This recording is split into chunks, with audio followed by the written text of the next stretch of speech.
Nikusaidie jambo moja, jambo la msingi sana. Wewe kama umegunduliwa na changamoto ya homa ya ini, kuna mazoezi unapaswa kufanya. Sawa? Mazoezi ya kwanza unatakiwa utembee angalau mara 2 kwa siku. Utembee kwa miguu, labda unaweza kutembea kwa dakika 5. Kwa mwendo tu wa kawaida, lakini pia unatakiwa kunywa maji mengi sana, lakini wakati huo unakuwa unabana pumzi. Afu unaachia pumzi.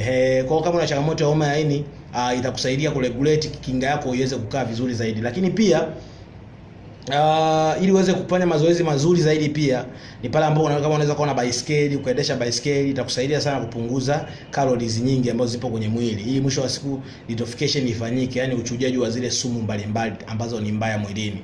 Kwa hiyo itakusaidia. Kwa hiyo niko hapo kuambia kwamba haya mazoezi ni mazoezi sehemu ndogo sana, kuna mengi sana ambayo ukinitafuta nitakuelezea na nitakusaidia kwamba namna gani uweze kuondokana na hiyo changamoto, kwa sababu ni ugonjwa hatari.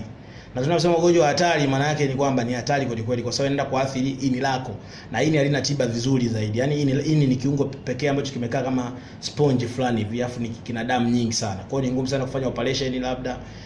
Kuna magonjwa mengi ya ini, kuvimba ini, ini kutandwa na mafuta, kupata virusi vya homa ya ini, yako magonjwa mengi.